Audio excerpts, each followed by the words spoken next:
Salut à tous et bienvenue sur la vieille mécanique.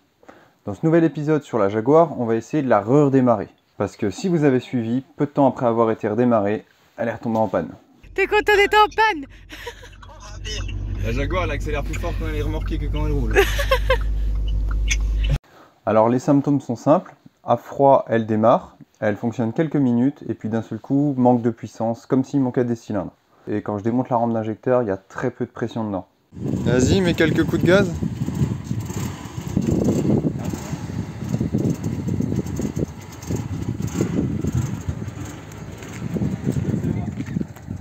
Hop, ça a calé. Et du coup à chaud, il faut faire 2-3 allers-retours avec la clé histoire d'activer la pompe à essence. Et là elle redémarre mais vraiment juste quelques instants. Donc vous l'aurez compris, notre plus gros suspect c'est la pompe à essence. MacGyver a encore frappé. Du coup là on a mis une autre batterie, une autre pompe qui est alimentée directement par un jerrycan. Et la pompe, on a débranché le filtre à carburant, on s'est branché directement en sortie de filtre à carburant. Et le moteur tourne, mais du coup comme on veut être sûr, on va aller faire un petit tour comme ça en mettant tout dans la voiture. Petit système bien propre. Je comprends pas qu'ils aient pas fait ça d'usine directement moi. Oh, pour l'instant ça roule. Je vais tenir la pompe quand même, être sûr qu'elle reste bien immergée.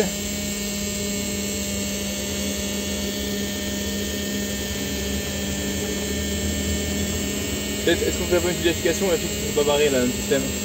On verrait l'essence sur la route, non? Ouais, s'il y en a beaucoup qui partent, ouais.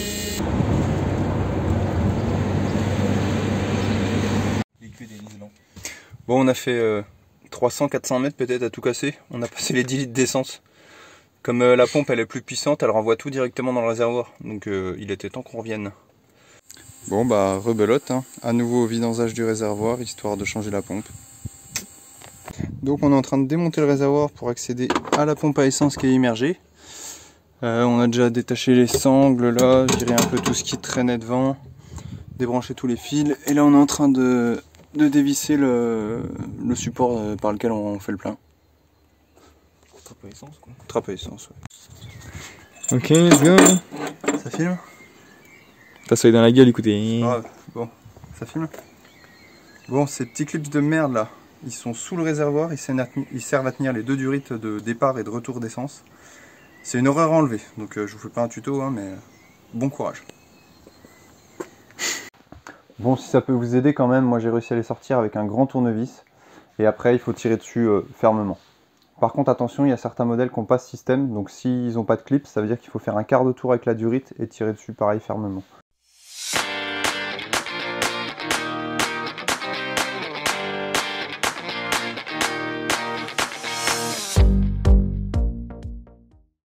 Une fois le réservoir sorti, pour accéder à la pompe à essence, il faut retirer le cerclage métallique. Là il est déjà enlevé, hein, il suffit de taper dessus avec un tournevis.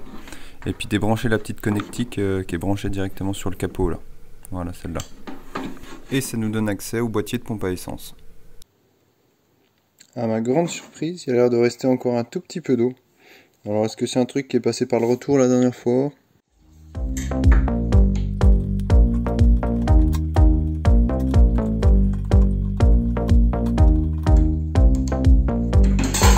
Et merde! Ah mon pauvre tournevis. Bon, j'enlève les deux durites là, et je refilme après. Non sans mal, j'ai déconnecté les deux durites et enlevé les cylindres blocs.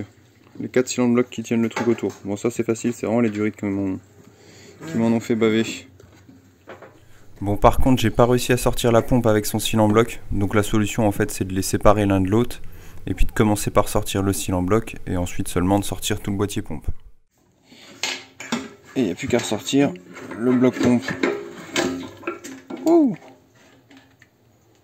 Voilà.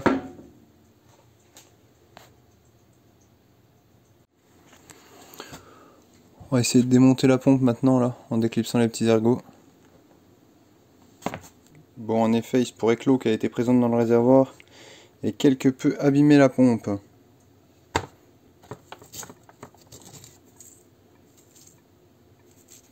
Donc son remplacement ne sera pas du luxe. Et nous voilà quelques jours plus tard, la pompe vient d'arriver. J'espère qu'elle marche toujours.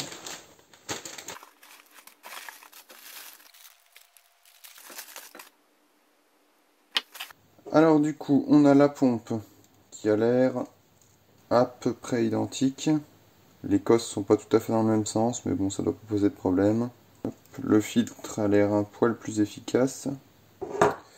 On a un gros filtre d'avance, donc on va remplacer celui-là. J'en fous partout.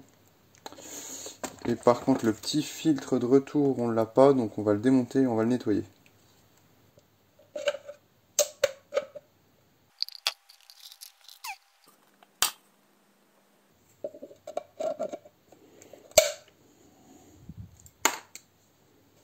Bon, évidemment, on va tout bien nettoyer l'intérieur là. Et donc ça là...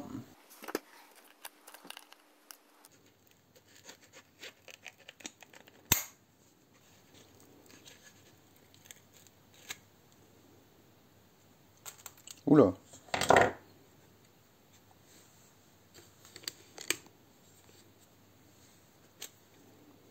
Il y avait un peu de saleté là dans celui-là.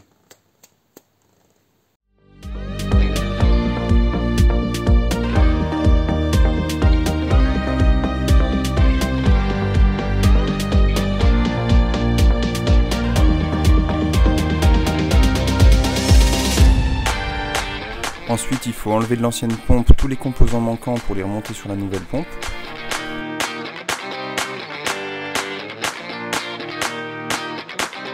Et ensuite, j'ai remis la pompe dans son boîtier et j'ai refermé le boîtier.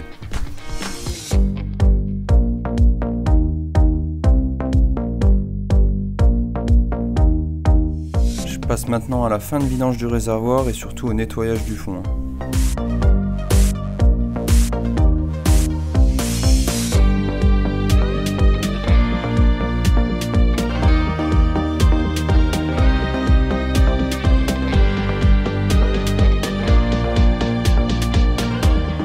Tant que je suis dans le nettoyage, j'en profite pour nettoyer tout le système de trappe à essence.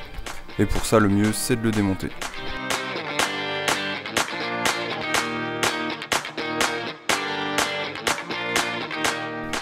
Allez, je remonte le petit filtre manquant, et puis c'est l'heure de remettre la pompe dans le réservoir.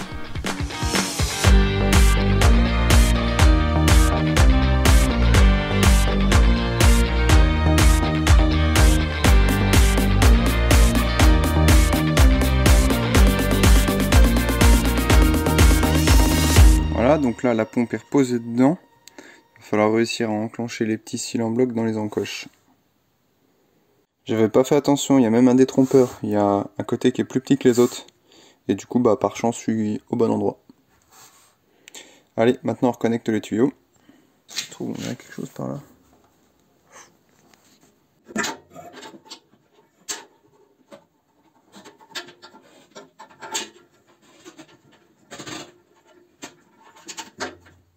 Plus qu'à enquiller le deuxième, mais là on verra pas par la trappe à essence.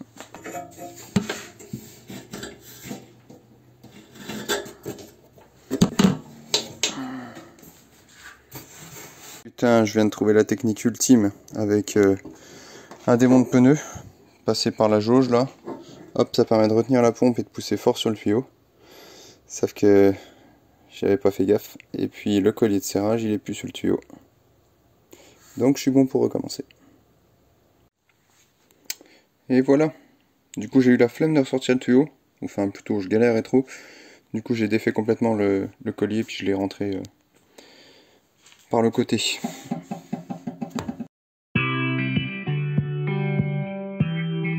Remontage de la jauge. Et puis je referme le capot du dessus sans oublier de rebrancher la petite connectique.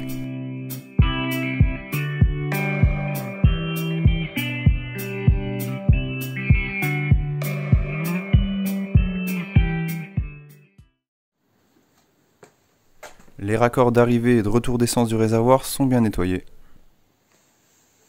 Putain, pour une fois, le jeune, il a eu une bonne idée. Donc pour bien remettre le clip, s'il l'a prémis, il va falloir faire gaffe de ne pas le clipser avant d'arriver sur la voiture. Hop, il suffit de mettre le tuyau, et puis avec un petit tournevis, on vient pousser, et paf, ça va se mettre dans la gorge. Ah bah, ça vient de se mettre tout seul. Bon, on va voir.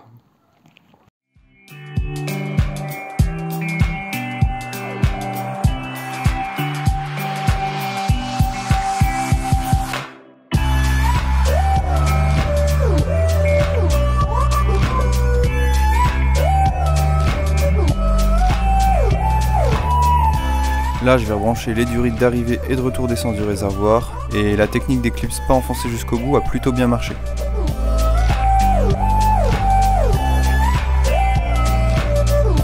Une petite goutte d'essence et puis plus qu'à remonter la batterie qui était HS. Bon, du coup j'ai mis la batterie à recharger, elle semble pleine. Et d'ailleurs le petit œilleton qui est ici, il est repassé au vert alors qu'il était blanc avant ça. Du coup je la débranche et puis on va la tester avec un petit appareil que j'ai reçu il n'y a pas longtemps qui permet de tester justement les batteries, savoir si elles sont en bonne santé ou pas et si elles sont bien chargées. Hop, une cosse sur le plus, une cosse sur le moins. L'appareil s'allume.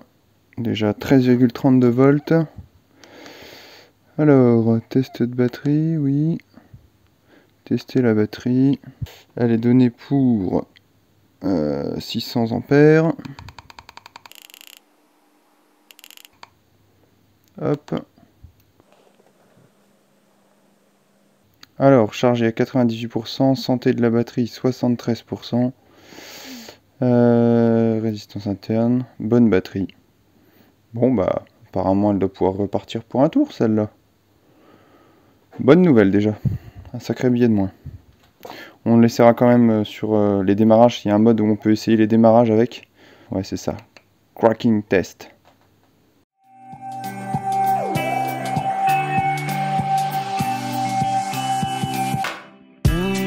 Allez, on va tester du coup la nouvelle pompe à essence. Pour ça on va démonter à ce niveau-là. Pour voir quand même si l'essence sort bien et puis ça purgera en même temps la vieille essence qui est dans la rampe. Évidemment j'ai oublié de filmer, mais du coup c'est bon, la pompe marche, là c'est sorti. Il y a quelques petites particules encore qui sont sorties, donc on a bien fait de vider un coup la rampe. Allez, et bah, je resserre tout ça et puis on essaie de démarrer. Allez, et bah, il est en train de finir de rebrancher des trucs en attendant. Test de démarrage.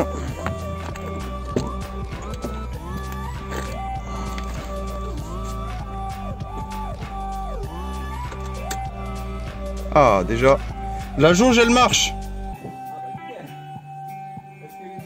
Attention, je démarre. Oh, il y a un truc qui coule. Oh la dé. Ah, ça.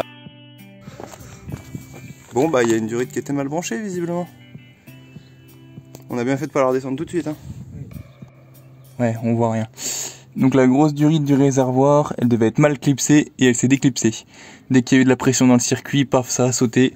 Ça nous a foutu de l'essence partout par terre. Et donc là, voilà. Et donc la Baptiste vient de la reclipser. On a bien entendu le bruit. Donc normalement, ça devrait fonctionner. On va essayer de refaire un démarrage en espérant que ça ne fuit pas.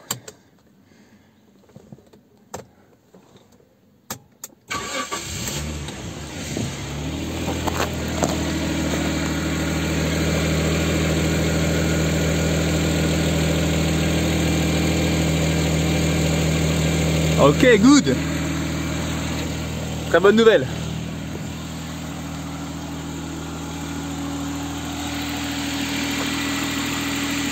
Ça craque.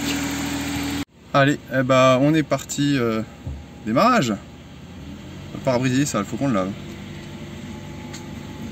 Ah non, regarde. Oula, à mon avis.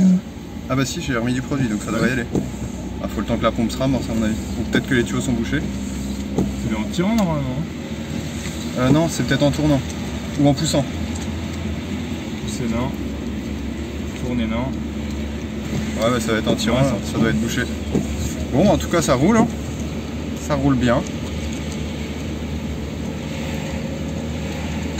Ça roule bien. C'est bon, elle est réparée. Allez, bah c'est bon, elle est réparée. Par contre, il est tombé. Ouais, bah ouais. Partout. Bah ça, oui, les vidéos sont pas dans le bon sens. On a fait un premier essai avec le ciel de toit qui n'est pas concluant, donc de toute façon il y aura une vidéo complète une fois que ce sera réparé pour de bon. Ouais. Les 4 dedans là, tu te poses pas de questions. C'est reposant, hein. Ah ouais. Ça roule impeccable.